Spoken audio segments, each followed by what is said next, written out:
Hello everyone, how are you. तो students, कल के क्लास में हमने हेलोजिनेशन स्टार्ट किया था, a very very important topic जिसमें फ्री रेडिकल मैकेनिज्म होता है। तो कल हमने उसके कंप्लीट मैकेनिज्म पे डिस्कशन किया, chain initiation, chain propagation, chain termination. Then हमने आरडीएस पे बात किया, फिर हमने एनर्जी कंसिडरेशन देखा कि why fluorination is exothermic, highly exothermic, uncontrollable होता है, आयोडीनेशन इज स्लो। हमारा fluorination and chlorination was left out, है ना। अब स्टूडेंट आप देखिए, अब यहां पर ना इट्स वेरी वेरी इंपॉर्टेंट। अगर आप क्लोरिनेशन ऑफ अल्केन की बात करेंगे, क्लोरिनेशन ऑफ अल्केन,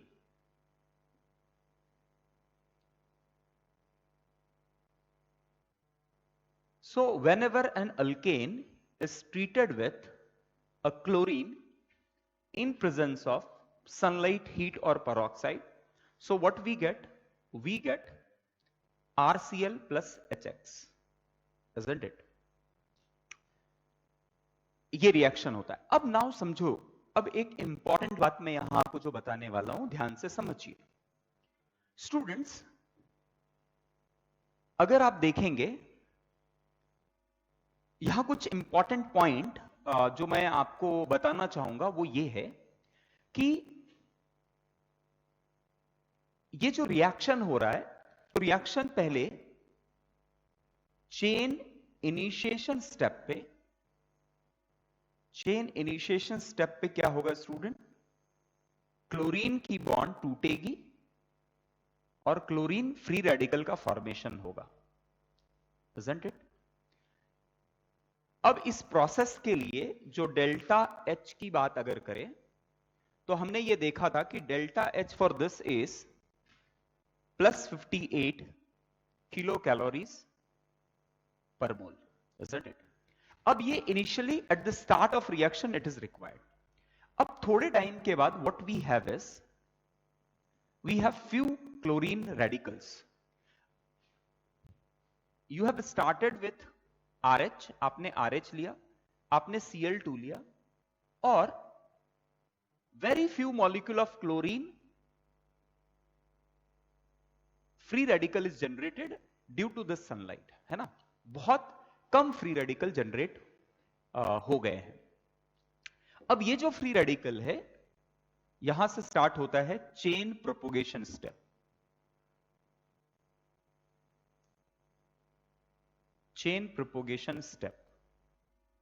अब स्टूडेंट्स, अगर आप चेन प्रोपोगेशन स्टेप की बात करेंगे, तो Cl dot will abstract one hydrogen generating RH।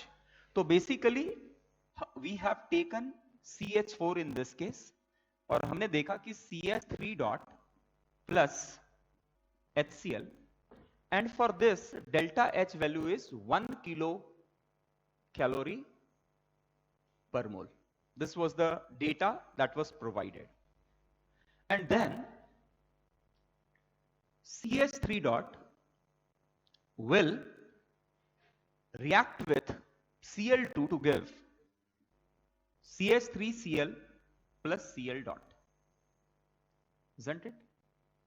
अब these two reaction will repeat themselves. तो ये है क्लोरीनेशन का प्रोसेस। अब कुछ स्टूडेंट्स ने मुझे ये पूछा कि सर ऐसा क्यों नहीं हो रहा है कि Cl डॉट जो जनरेट हो रहा है, दैट Cl डॉट वो दूसरे Cl डॉट से रिएक्ट करके CH3 क्यों नहीं बना रहे हैं। तो आप ये बात समझो कि किसी भी टाइम पे very small amount of chlorine free radical is generated. अगर Cl डॉट बहुत थोड़ा है तो किसी भी टाइम पे CH3 डॉट जो जनरेट होगा वो बहुत कम होने वाला है। और पूरे बड़े से सिस्टम में अगर बहुत थोड़े CH3 डॉट हैं, तो इनके रिएक्ट होने के लिए they need to come in contact, वो आपस में आएंगे सामने तब तो रिएक्ट होंगे। बट इनके अलावा इतने सारे RH मॉलिक्यूल और CH2 मॉलिक्यूल है कि ये दोनों लॉस्ट हो चुके हैं, they can not come together. तो आप ये सोचो ही मत कि दो फ्री रेडिकल आपस में कंबाइन होगा, इनके कंबाइन होने की पॉसिबिलिटी ना के बराबर है। Is it clear? तो एक फ्री रेडिकल दूसरे फ्री रेडिकल से कंबाइन चेन प्रोपोगेशन स्टेप में कभी नहीं करेगा जब तक आपके पास बहुत सारे CH4 और Cl2 है। इनफैक्ट ये देखा गया है कि स्टूडेंट, ये देखा गया है कि इवन अगर आपने वन फोटोन यूज किया है, एक फोटोन जो कि 2 Cl डॉट जनरेट करता है, before reaching to chain termination, ये किसी दूसरे फ्री रेडिकल से कंबाइन करे उससे पहले अराउंड 10,000 प्रोपोगेशन स्टेप करवा के लेता है। This is just data I am saying, है ना। अब एग्जैक्टली वो डिपेंड करेगा बाकी के कंडीशंस पे भी, बट आप ये समझो कि 2 Cl डॉट टकराने के, दो आपस में Cl डॉट या 2 R डॉट आपस में आने के चांसेस कितने हैं? 10,000 अगर कॉलिजन हो रहा है तो शायद उसमें एक बार 2 फ्री रेडिकल साथ में आएंगे, क्योंकि फ्री रेडिकल की क्वांटिटी जो है वो बहुत कम है और rate of reaction quantity of reactant पे डिपेंड करता है, isn't it? तो अगर रिएक्टेंट की ही क्वांटिटी कम है तो वो रिएक्शन होना बहुत मुश्किल होगा, यहां कॉम्बिनेशन रिएक्शन पॉसिबल नहीं होगा। क्यों नहीं होगा? क्योंकि Cl डॉट या CH3 डॉट किसी भी टाइम पे बहुत कम अमाउंट में प्रेजेंट है। ये क्लियर हो गया? अब ये बातें तो हमने ऑलरेडी देखी हुई है। अब यहां पर मैं आपको क्या बताने वाला हूं, ध्यान से समझिए। अब एक बात ध्यान से समझिए, अब यहां पर स्टूडेंट्स हम लोग काफी इंपॉर्टेंट कंसेप्ट डिस्कस करने वाले हैं जिसपे काफी एग्जामिनेशन में क्वेश्चन पूछे गए हैं, है ना। अब एक्चुअली ये देखा गया स्टूडेंट, अब देखो हर टाइम पे आप CH4 तो यूज नहीं करोगे, अलग अलग अल्केन यूज करोगे। तो अगर आपने अलग अल्केन यूज किए हैं, आप ये समझो अगर अलग अलग अल्केन यूज किए हैं, जैसे अज्यूम कर लो कि मैंने I have used CH3, CH2 and CH3। Please pay attention, बहुत ही इंपॉर्टेंट कंसेप्ट है, सिंपल है बट बहुत इंपॉर्टेंट कंसेप्ट है। अगर मैंने दिस इज माई RH और मैंने अगर इसे Cl डॉट से रिएक्ट कराया, अब ये Cl डॉट को क्या चाहिए स्टूडेंट? Cl डॉट को एक H डॉट चाहिए। क्या चाहिए? इस Cl डॉट को एक H डॉट चाहिए। मीथेन के टाइम पे हमारे पास एक ही कार्बन था और चारों के चारों हाइड्रोजन एक जैसे थे, तो किसी को भी निकाल सकता था वो, कोई प्रॉब्लम नहीं है, isn't it? अब आप यहां देखो, इस केस में we have 2 types of hydrogen which is found in this alkane.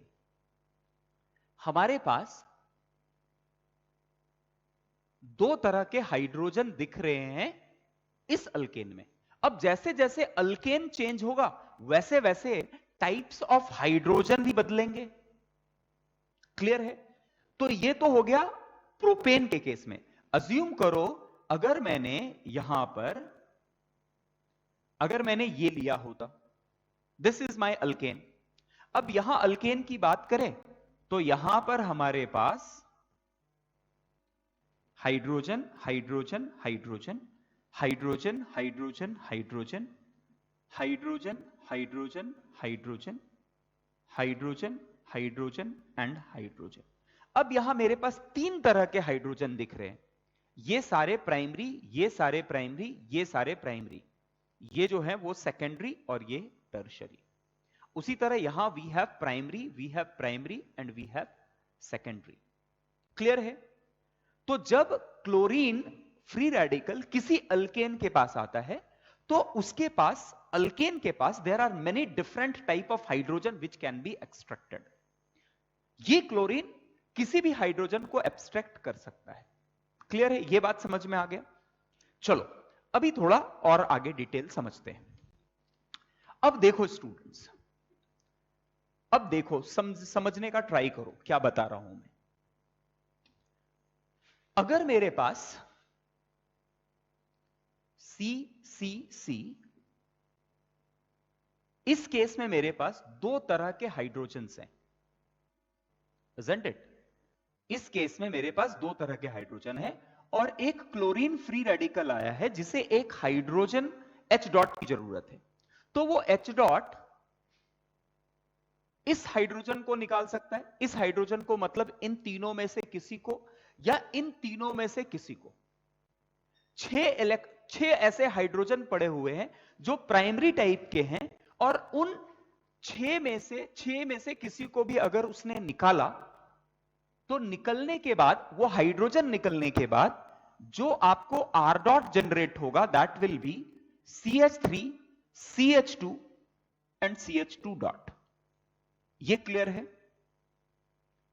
6 में से किसी भी हाइड्रोजन को निकाला तो वो जनरेट करके R डॉट जो जनरेट करेगा वो क्या होगा?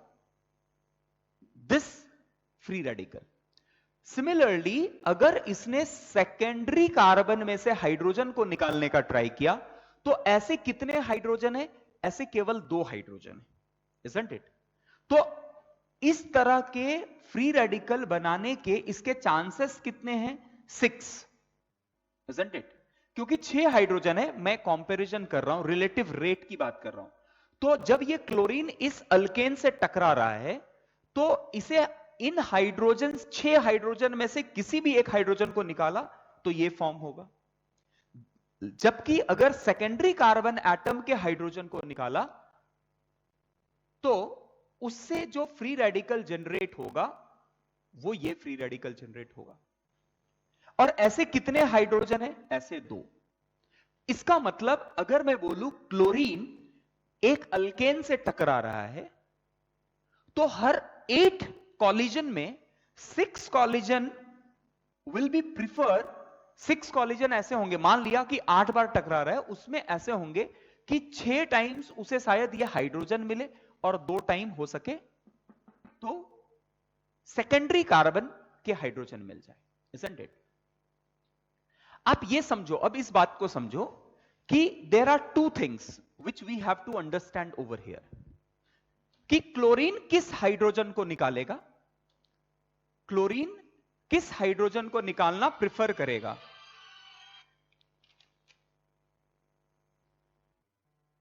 Okay, so now students try to understand. अभी देखो, क्लोरीन के पास 2 ऑप्शन है, या तो प्राइमरी हाइड्रोजन को निकाले या तो सेकेंडरी हाइड्रोजन को निकाले।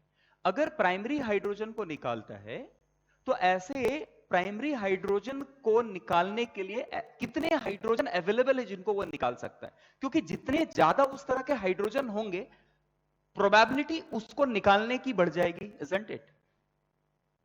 समझ में आ रहा है?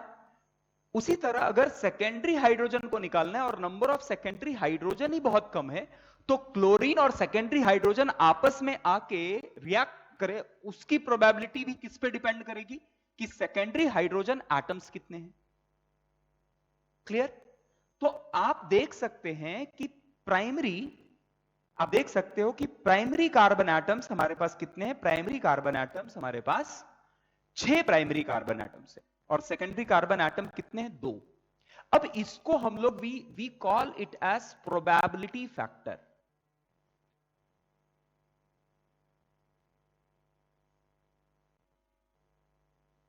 What we call it as probability factor।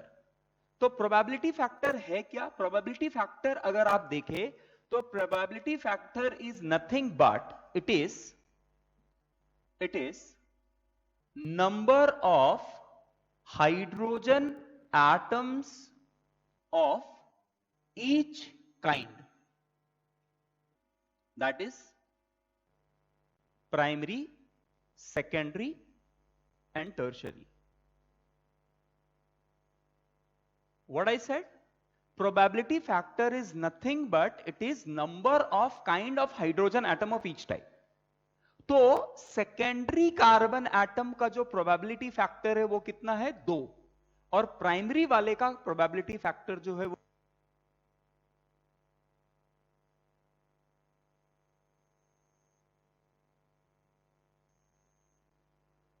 So students, what I said is, अगर आपने what is a probability factor?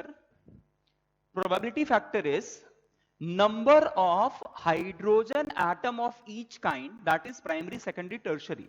तो अगर आप इस अल्केन में देखेंगे तो we have 6 primary carbon atom, 6 primary hydrogen atom and 2 secondary hydrogen atom। Therefore probability factor for primary hydrogen is 6 whereas probability factor for secondary hydrogen is 2। Simple word में आप ये समझ लो कि probability factor is nothing but the number of hydrogen atom of that kind. Clear है? अब मैं बात कर रहा हूं कि अगर मैंने if I have taken this alkane, तो सबसे पहले यह समझते हैं कि यहां पर primary primary primary 3 primary carbon atom है, उससे जुड़े जो भी हाइड्रोजन होंगे वो प्राइमरी हाइड्रोजन होंगे। This is secondary and this is tertiary. Is it clear? समझ में आ गया स्टूडेंट? अब ध्यान से समझो इस बात को। अगर मैं यहां से क्लोरीन ने हाइड्रोजन को निकाला है और फ्री रेडिकल जनरेट किया है, तो यहां पर कितने तरह के फ्री रेडिकल जनरेट होंगे? If suppose this is A B C D and E, तो अगर ए और बी से उसने ए और बी से अगर हाइड्रोजन निकाला है, तो उस टाइम पे जो फ्री रेडिकल जनरेट होंगे that will B same. Free radical यहां आए या यहां आए, these two carbon atom are same, okay? But ये फ्री रेडिकल जो होगा, इस कार्बन एटम पे जो फ्री रेडिकल होगा that will be completely different from this free radical. Can we say दोनों प्राइमरी, तीनों प्राइमरी हैं, but free radical at this place and free radical at this place will have different stability. Clear? Similarly, this will be, अगर secondary से निकालता है तो this will be the free radical, और अगर टर्शरी से निकालता है तो this will be free radical. तो कितने तरह के free radicals मिलेंगे? We will get 4 type of free radical. So probability factor for this type of primary hydrogen will be how much? 6. यहां पर फ्री रेडिकल जनरेट हो, उसकी प्रोबेबिलिटी फैक्टर कितनी होगी? इसकी प्रोबेबिलिटी फैक्टर होगी 6। इसमें प्राइमरी, ये कार्बन, इस कार्बन से हाइड्रोजन निकले, उसकी प्रोबेबिलिटी फैक्टर कितनी होगी? 3। तो आप यहां पर ये नहीं बोल सकते कि प्राइमरी प्राइमरी प्राइमरी, तीनों प्राइमरी है इसीलिए प्रोबेबिलिटी फैक्टर 9 होगा, आप ये नहीं कह सकते, क्योंकि these 6 hydrogen atom and these 3 hydrogen atom will generate different type of free radical. Clear है? सिमिलरली ये जो secondary, this secondary free radical की प्रोबेबिलिटी फैक्टर कितनी है? 2, और टर्शरी की प्रोबेबिलिटी फैक्टर कितनी है? 1। तो प्रोबेबिलिटी फैक्टर क्लियर हो गया student? What is probability factor? So what is probability factor? Probability factor is number of hydrogen atom of that kind, है ना? क्लियर? तो डेफिनेटली किस हाइड्रोजन को एब्स्ट्रैक्ट करने वाला है क्लोरीन, वो एक तो प्रोबेबिलिटी फैक्टर पे डिपेंड करेगा, क्योंकि जो टाइप ऑफ हाइड्रोजन जितने ज्यादा होंगे क्लोरीन उसे निकालना उतना ज्यादा प्रिफर करेगा। ये क्लियर है? ये क्लियर हो गया? Okay, now the second thing is, अब बात समझो, एक तो प्रोबेबिलिटी फैक्टर हो गया, अब दूसरी बात जो है वो स्टूडेंट, वो है रिएक्टिविटी फैक्टर। वो क्या है reactivity factor? Now try to understand. Chlorine ने अगर इन 6 हाइड्रोजन में से किसी को निकाला तो वो ये फ्री रेडिकल जनरेट करेंगे, जबकि अगर इसने सेकेंडरी हाइड्रोजन को निकाला तो this free radical will be generated. Now this free radical is much more stable as compare to this, so stability is high,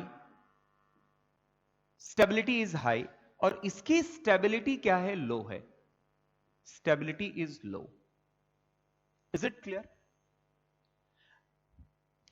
chlorine को प्राइमरी हाइड्रोजन मिलने के चांसेस तो ज्यादा है, उसकी प्रोबेबिलिटी तो ज्यादा है, बट वो होने की टेंडेंसी जो है वो कम है, रिएक्टिविटी फैक्टर कम है। प्राइमरी हाइड्रोजन को वो आसानी से निकाल पाना उसके लिए डिफिकल्ट है, क्योंकि जो फ्री रेडिकल बन रहा है वो काफी अनस्टेबल है। सिमिलरली क्लोरीन को सेकेंडरी हाइड्रोजन मिलने की प्रोबेबिलिटी कम है, लेकिन उस तरह के हाइड्रोजन की निकालने के में उसमें आसानी उसके लिए बहुत ज्यादा है।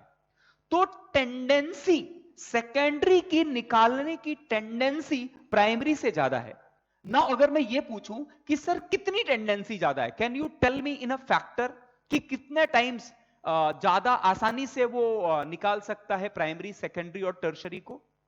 तो उस फैक्टर को कि अगर इसे प्राइमरी, सेकेंडरी और टर्शरी हाइड्रोजन निकालना है तो ease of removing primary, secondary and tertiary hydrogen is called as reactivity factor. Another factor is called as reactivity factor.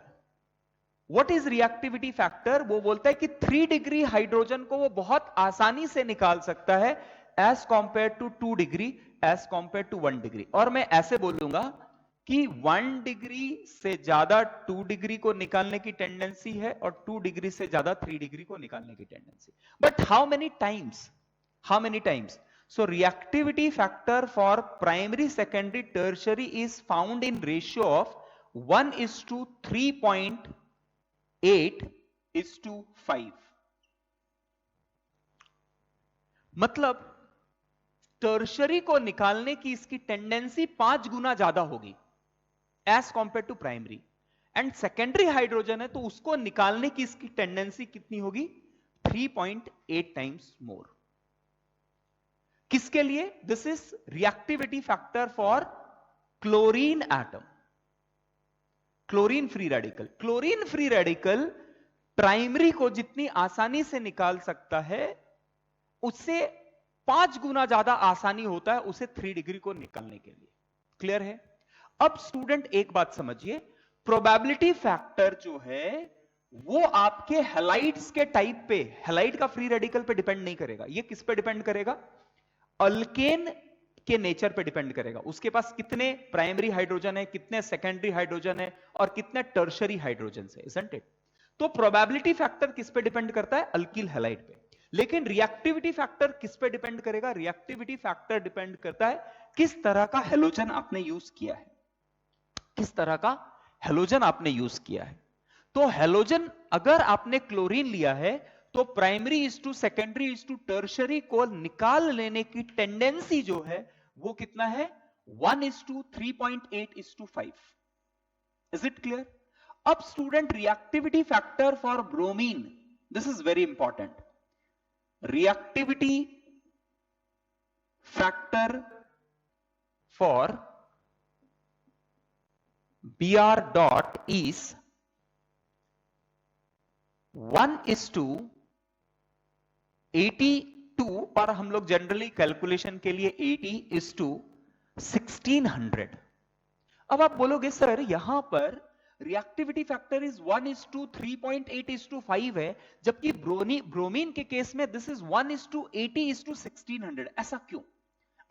अब थोड़ा इसको और डिटेल में समझने का ट्राई करते हैं, isn't it? Probability factor is clear to everyone. What is probability factor? Probability factor directly depends on type of hydrogen atom that we have taken. Clear? Now reactivity factor is what? Primary, secondary और tertiary को निकालने की ease का जो order है, उसके जो the factors with which it can abstract primary, secondary, tertiary hydrogen is called as reactivity factor. Okay. So I think probability factor आप अगर पॉज करके लिख लीजिए, अगर नहीं लिखा है, then we will discuss detail more on reactivity factor. Clear है? रब करूं ये बात? Okay. Now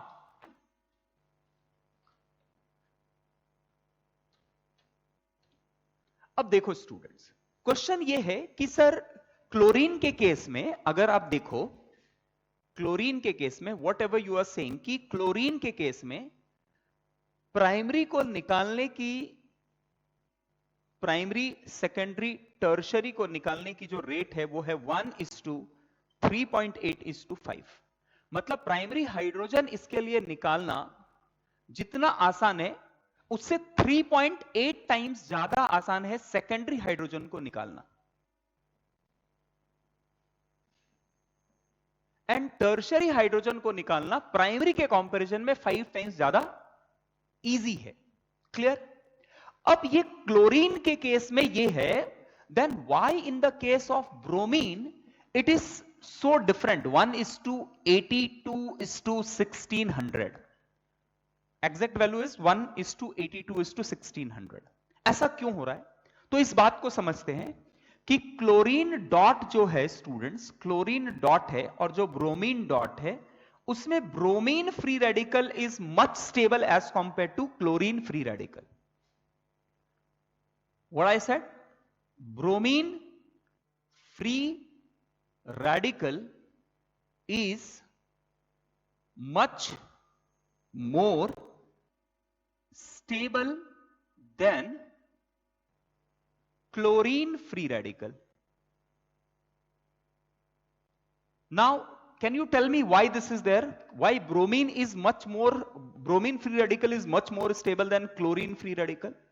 This is due to less electronegativity of the bromine as compared to chlorine. Bromine बहुत बड़ा है, बहुत बड़ा एटम है और उसकी इलेक्ट्रोनेगेटिविटी कम है, तो उसके ऊपर जो इलेक्ट्रॉन की डेफिशिएंसी होगी वो इतना ज्यादा ट्रबल नहीं करेगा जितना ज्यादा ट्रबल क्लोरीन को कर रहा है फ्री रेडिकल.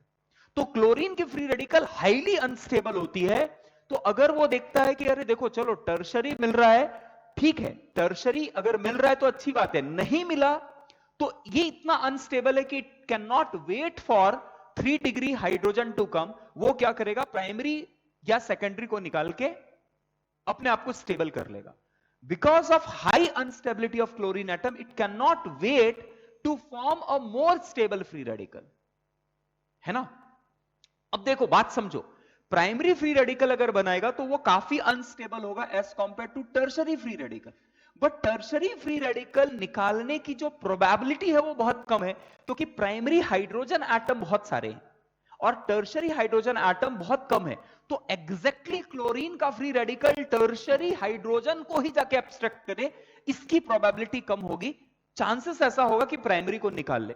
तो ये इतना वेट नहीं करेगा कि मुझे टर्शरी मिलेगा तो ही मैं रिएक्ट करूंगा, क्योंकि ये इतना अनस्टेबल है. बोलेगा प्राइमरी मिले, सेकेंडरी मिले, टर्शरी मिले, मुझे ज्यादा फर्क नहीं पड़ता है. हां, अगर टर्शरी मिले तो मैं बहुत हैप्पी हूं, 5 टाइम्स ज्यादा हैप्पी हूं as compare to primary. But I can not wait for tertiary, क्योंकि मैं बहुत ज्यादा अनस्टेबल हूं. लेकिन ब्रोमीन क्या कहेगा कि ब्रोमीन बोलेगा मैं बहुत ज्यादा स्टेबल हूं एज कंपेयर टू क्लोरीन. तो मेरा प्रेफरेंस होगा, अगर मुझे प्राइमरी मिल भी रहा है, मैं ज्यादा से ज्यादा प्रिफर करूंगा 3 डिग्री. क्यों ऐसा? क्योंकि ब्रोमीन की लाइफ स्पैन जो है वो ज्यादा है ब्रोमीन फ्री रेडिकल की. तो इसका प्रेफरेंस 3 डिग्री के लिए 1600 टाइम्स ज्यादा है एज कंपेयर टू प्राइमरी. जबकि क्लोरीन के केस में प्रेफरेंस 3 डिग्री का 5 टाइम्स ही ज्यादा है. इसकी अनस्टेबिलिटी इसको इतना डेस्परेट बना देता है कि प्राइमरी मिले, सेकेंडरी मिले, टर्शरी मिले, इससे उसे कुछ फर्क नहीं पड़ता है. लेकिन ब्रोमीन जो है वो काफी सेलेक्टिव हो जाता है. इस कंसेप्ट को बोलते हैं reactivity versus selectivity. Reactivity versus selectivity. Reactivity versus selectivity. अभी देखो, अगर कोई रिएक्टिव बहुत ज्यादा है, बहुत ज्यादा रिएक्टिव है, इसका मतलब वो बहुत ज्यादा अनस्टेबल है. और अगर बहुत ज्यादा अनस्टेबल है, रिएक्टिव है, तो वो चूजी नहीं हो सकता कि नहीं मैं इससे रिएक्ट नहीं करूंगा, मैं उससे ही रिएक्ट करूंगा. वो इतना अनस्टेबल है कि उसे जो मिले वो उसके साथ रिएक्ट कर जाएगा. isn't it? बट सेलेक्टिव कौन हो सकता है? सेलेक्टिव वो होगा जो बहुत ज्यादा रिएक्टिव नहीं है, जो वेट कर सके कि नहीं मुझे ये नहीं चाहिए, मुझे यही चाहिए. isn't it? क्लियर है? तो reactivity and selectivity are 2 different things. जो रिएक्टिव होगा बहुत ज्यादा, उसकी सेलेक्टिविटी कम होगी. जो सेलेक्टिव होगा बहुत ज्यादा, उसकी रिएक्टिविटी कम होगी. तो क्लोरीन जो है वो बहुत रिएक्टिव है, इसकी सेलेक्टिविटी कम है. ब्रोमीन जो है वो सेलेक्टिव बहुत ज्यादा है, उसकी रिएक्टिविटी कम है. Is it clear? समझ में आया? क्लियर हुआ स्टूडेंट्स? नाउ क्वेश्चन इज कि what is the application of this? What is the application of this reactivity versus selectivity principle? क्या है इसका इंपॉर्टेंस क्या है और ये किस तरह से क्वेश्चंस पूछा जाता है? तो सबसे पहले मैं चाहूंगा कि आप ये चीज लिख लीजिए और इसे अंडरस्टैंड कीजिए. अगर आपको कुछ भी डाउट आ रहा है, मुझे डाउट्स पूछिए, कॉल कीजिए, व्हाट्सएप में पूछिए, बट ये क्लियर करके लीजिए. वेरी वेरी इंपॉर्टेंट है. तो हमने 2 बातें देखी, एक देखा प्रोबेबिलिटी फैक्टर और दूसरा देखा रिएक्टिविटी फैक्टर. प्रोबेबिलिटी फैक्टर किस पे डिपेंड करता है? वो डिपेंड करता है अल्केन के different type of hydrogens that is available. And reactivity किस पे डिपेंड करता है? Depends on what? Reactivity depends on the nature of free radical we have taken. तो reactivity factor for chlorine is this one and for bromine is this one. And probability factor definitely that depends on number of hydrogen atom of each kind. Clear है? Done? Okay, चलिए rub करूं, आगे देखें. Fine students, अब देखो आपसे सवाल कैसे पूछा जाएगा. Now try to understand.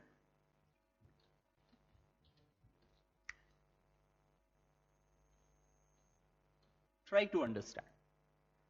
सबसे पहले एक important question which I would like to ask you is कि अज्यूम करो if I have this alkane, है ना, एंड मैंने इसे क्लोरीनेशन कराया है. क्या कराया है मैंने? Chlorination. And they are asking find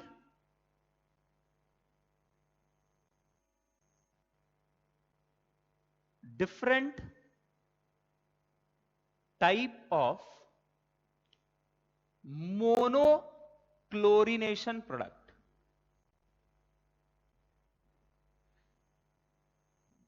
Different type of monochlorination product. What is monochlorination product? Monochlorination product means एक क्लोरीन आ जाएगा. अब एक क्लोरीन जब आएगा तो क्या होगा? One of the hydrogen will be replaced by one chlorine atom. So can you tell me different type of monochlorination product that can be formed?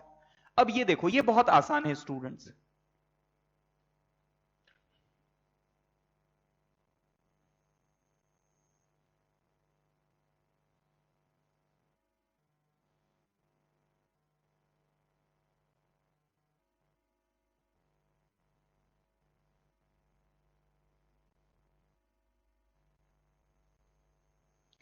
अभी students if this is there, अब देखो आप इसमें क्लोरीन कहां कहां add कर सकते हो.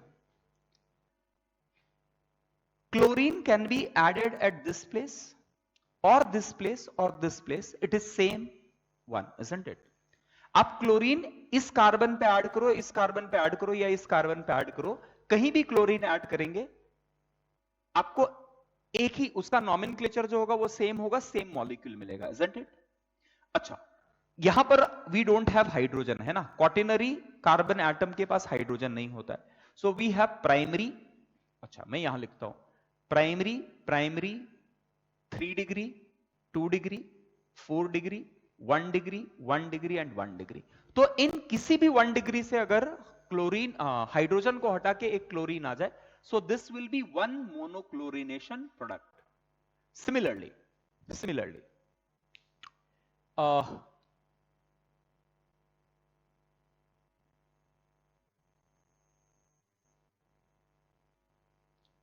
क्लोरीन इस जगह पे आ सकता है ऑन सेकेंडरी कार्बन एटम. एक और जो डिफरेंट टाइप का प्रोडक्ट मिलेगा that will B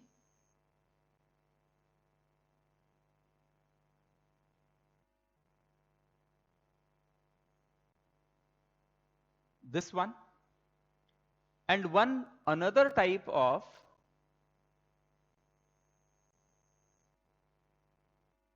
chlorine atom that can be obtained is this. Chlorination product is this. तो आपको कितने मिलेंगे? 1 2 3 4, 4 अलग अलग टाइप के मोनोक्लोरिनेशन प्रोडक्ट मिल सकते हैं. Is it clear? एक तो ये हो गया, दो, फिर दूसरा ये प्राइमरी हाइड्रोजन से अगर आप निकालेंगे तो भी सेम, तीसरा ये एंड चौथा ये. 4 डिफरेंट टाइप के आपको क्लोरिनेशन प्रोडक्ट मिलेंगे. Okay, now call this as A, B, C and D. Now student ये समझ में आया how to find out monochlorination product या मोनोब्रोमिनेशन प्रोडक्ट.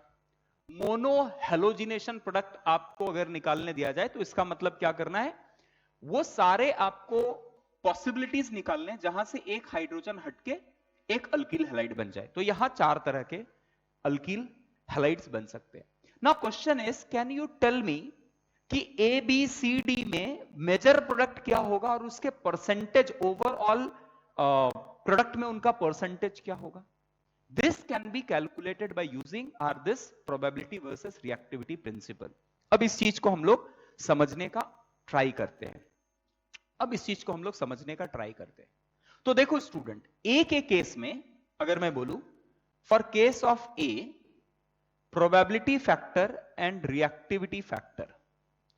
प्रोबेबिलिटी फैक्टर, ऐसे कितने हाइड्रोजन हैं जो आपको ए प्रोडक्ट दे सकते हैं? So there are 9 hydrogen, 3 hydrogen over here, 3 over here, 3 over here. इनमें से किसी को भी निकालो, आपको क्या मिलेगा? You will get A. So probability factor of this is 9। Can you tell me probability factor for B, C and D? Probability factor for B is 2. कितने हाइड्रोजन ऐसे हैं? 2. Probability factor for C is 1 and probability factor for D is 6. Clear? What is probability factor? Probability factor is nothing but type of hydrogen atom that is available in the molecule. तो हमारे यहां पर 4 तरह के different hydrogen atom दिख सकते हैं। एक तो ये प्राइमरी और दूसरा ये प्राइमरी। ये दोनों प्राइमरी अलग अलग हैं क्योंकि वो दोनों अलग अलग तरह के अल्किल हैलाइड्स जनरेट कर रहे हैं। बी के केस में probability factor is 2 because it is connected with 2 hydrogen. Probability factor for C is 1 because there is single hydrogen over here. अच्छा, now reactivity factor, this is primary. Primary की reactivity factor कितनी होती है? 1। Secondary की reactivity factor कितनी होती है? 3.8। Tertiary की रिएक्टिविटी फैक्टर कितनी होती है? 5। एंड प्राइमरी की रिएक्टिविटी फैक्टर कितनी होती है? 1। अब अगर आप रिलेटिव क्वांटिटी, ओके, यहां तक क्लियर हो गया how to find probability and reactivity factor for different molecules? ये क्लियर हो गया। अच्छा, now relative amount of product, अब ये कैलकुलेट कैसे करते? This can be calculated by multiplying reactivity factor versus probability factor. So relative amount of A will be 9, B will be 7.6, isn't it? C will be 5 and D will be 6. So this is relative amount. Now percentage amount can be calculated as percentage of any component A is its relative amount divided by total product addition of all the relative amount. तो students अगर आप total देखेंगे तो total relative amount जो होगा वो होगा 6 and 5 11 20, 6 5 11 20 27.6, isn't it? So अगर 27.6 मॉलिक्यूल्स जनरेट हो रहे हैं तो उसमें ए की क्वांटिटी कितनी रहेगी? 9। तो परसेंटेज ऑफ ए कितना रहेगा? relative amount divided by total amount, that is 27.6 into 100. We are just finding percentage. Amount divided by total amount into 100. Percentage ऐसे find करते हैं. Similarly, percentage of B is equal to 7.6 divided by 27.6 into 100. Similarly, percentage of C is 5 divided by 27.6 into 100. And percentage of D is equal to 6 divided by 27.6 into 100. So, यहाँ अगर if you'll see, you can say कि A will be major product क्योंकि यहां पर सब में से highest percentage किसका आने वाला है? A का। क्लियर? समझ में आया student? How to find the relative amount and relative percentage of any product. तो अगर इनमें से आपको मेजर प्रोडक्ट पूछा जाए तो A is the major product, we can say. Okay, now one thing, अगर मैंने क्लोरीनेशन के जगह अगर मैंने यहां ब्रोमिनेशन किया होता, so can you find out what which one is the major product? कर सकते हैं ये? Pause the video, take it down, फिर देखते हैं कि ब्रोमिनेशन के केस में मेजर प्रोडक्ट कैसे होगा। डन हो गया सबका? ओके, नाउ अब एज्यूम करो कि if I have taken chlorine के जगह if I have taken bromine, अगर मैंने यहां ब्रोमीन यूज किया होता स्टूडेंट्स, क्लोरीन के जगह अगर मैंने ब्रोमीन यूज किया होता, क्लोरीन के जगह ब्रोमीन यूज किया होता तो प्रोबेबिलिटी फैक्टर किसी तरह से बदलता क्या? नो। रिएक्टिविटी फैक्टर बदलता क्या? 100%।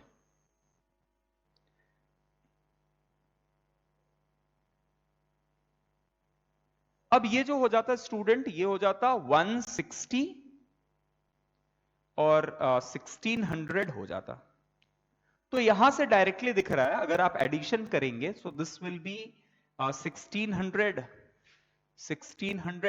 160 and 15, so 5771 1775. So percentage of A is 9 divided by 1775.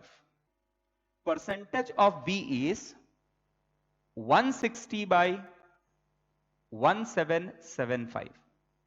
Percentage of C is 1600 divided by 1775 and percentage of D is 6 divided by 1775. तो यहां डायरेक्टली कह सकते हैं कि ये तो नेग्लिजिबल अमाउंट है, ये नेग्लिजिबल अमाउंट है, जो मैक्सिमम अमाउंट होगा वो सी होगा। तो आपने देखो, आपने जैसे क्लोरीन से ब्रोमीन कर दिया तो आपका जो मेजर प्रोडक्ट है वो पूरी तरह से बदल गया। क्यों? क्योंकि इसकी जो रिएक्टिविटी फैक्टर है वो बहुत हाई है। तो कहना इसे कि ब्रोमीन अगर लेंगे तो ये बहुत सेलेक्टिव होगा टुवर्ड 3 डिग्री। तो अगर देखो शॉर्ट ट्रिक में कभी भी अगर आपको ब्रोमीन दिखे स्टूडेंट्स, तो ब्रोमीन के केस में याद रखना, आप कितना भी कर लो, ये प्रोबेबिलिटी फैक्टर कितनी भी बढ़ जाए, ये रिएक्टिविटी फैक्टर का टाइम्स इतना बड़ा है कि मोस्ट ऑफ टाइम आपको 3 डिग्री अल्किल हैलाइड जो है वही मेजर प्रोडक्ट होगा। ये पॉसिबल होगा ब्रोमीन के केस में, बट क्लोरीन के केस में ये पॉसिबल नहीं है, क्योंकि वहां पर रिएक्टिविटी फैक्टर में जो डिफरेंस है वो बहुत कम है। तो probability factor versus reactivity factor मिला के फाइनल कॉम्बिनेशन बनने वाला है। Is it clear? समझ में आया? अगर नहीं समझ में आया है तो इसे एक बार फिर से देखिए, चीजों को समझ के लीजिए। नेक्स्ट क्लास में we will solve lot of problem based on this. पूरा एक क्लास हम लोग केवल क्वेश्चन सॉल्व करने के लिए लगाएंगे नेक्स्ट क्लास। ओके, सो आज के लिए I think we have already done 42 minutes. Will stop over here. Thank you very much.